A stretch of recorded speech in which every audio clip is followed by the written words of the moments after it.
આજે મનમાં એક જ ભાવ હતો, ચાલો રામદેવ પીરના દર્શન કરવા જઈએ। મંદિર તરફ જતા જ રસ્તામાં એક અલગ જ શાંતિનો અનુભવ થવા લાગ્યો। મન પણ એવું થઈ ગયું કે આજની બધી ટેન્શન રામાપીરના ચરણોમાં મૂકી દઈએ। હેલો નમસ્કાર, કેમ છો મિત્રો? હું છું ગૌરાંગ અને આપનું સ્વાગત છે એક નવા બ્લોગમાં।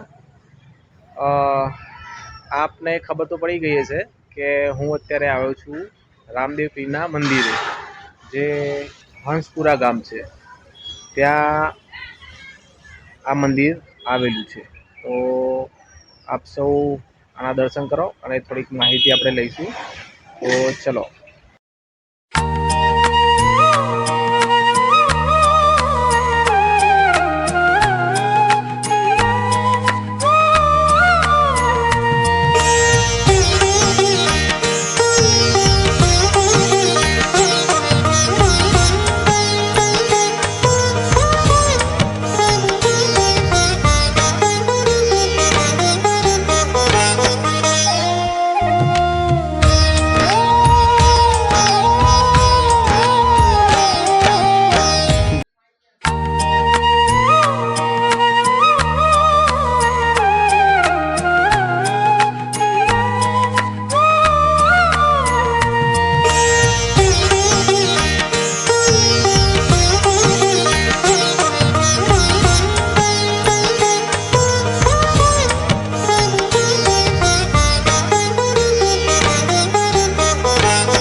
તો આપણે દર્શન કર્યા અને આ હંસપુરા ગામમાં આ મંદિર આવેલું છે।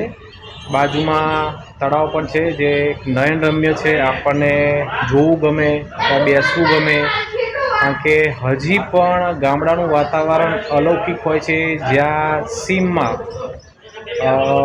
એક મંદિર હોય છે, જ્યાં સાંજ પડે આરતી થતી હોય છે, એનું વાતાવરણ કંઈક દિવ્ય હોય છે। તો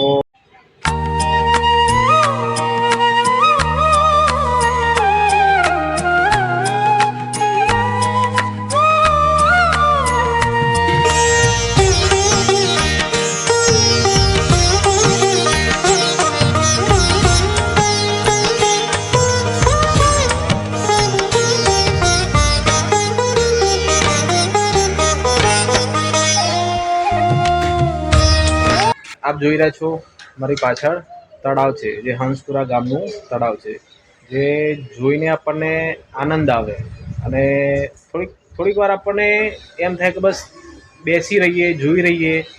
હજી પણ જે સિટી કરતાં થોડુંક અલગ કરી દે છે। આ જ છે ગામની મજા।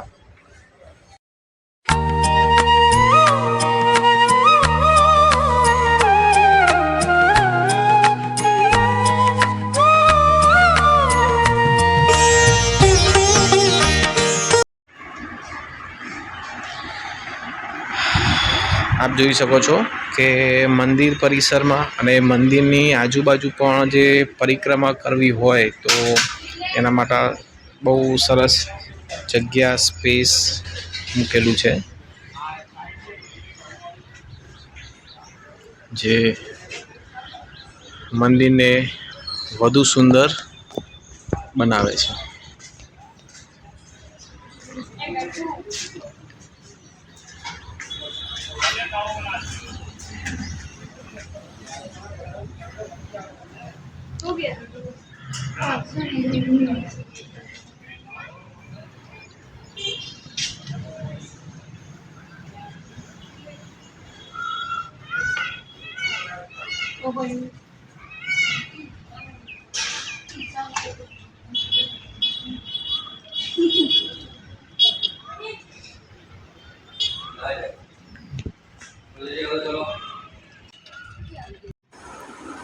આપ જોઈ શકો છો મંદિરની બાજુમાં વિશાળ જગ્યા છે, જ્યાં દર મહિનાની સુદ બીજના દિવસે ભક્તિમય પ્રોગ્રામનું આયોજન થાય છે, જ્યાં અસંખ્ય ભક્તો દર્શનનો લાભ લે છે।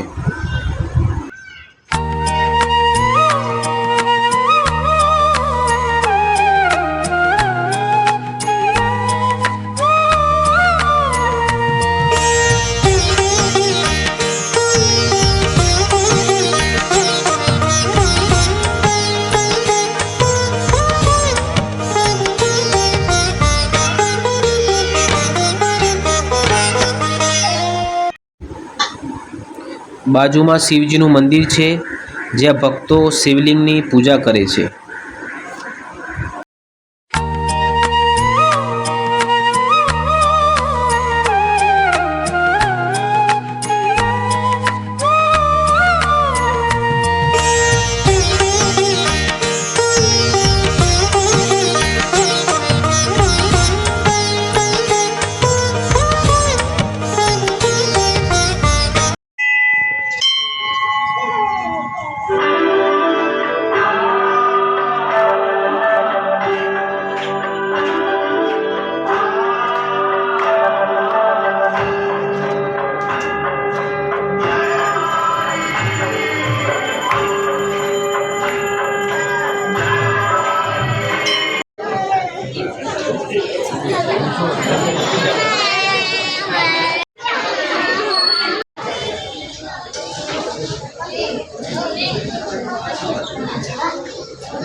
આરતીનો સમય હતો અને અમે આરતીનો લાભ લીધો. અહીંયા સવાર સાંજ આરતી થતી હોય છે.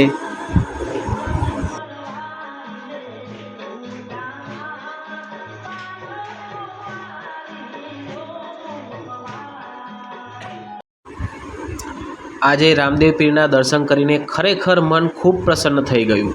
બાબા રામદેવ પીર સૌની મનોકામનાઓ પૂર્ણ કરે, સૌના પરિવારને સુખ શાંતિ અને સમૃદ્ધિ આપે. ચાલો અંતમાં દિલથી બોલીએ, જય રામદેવ પીર.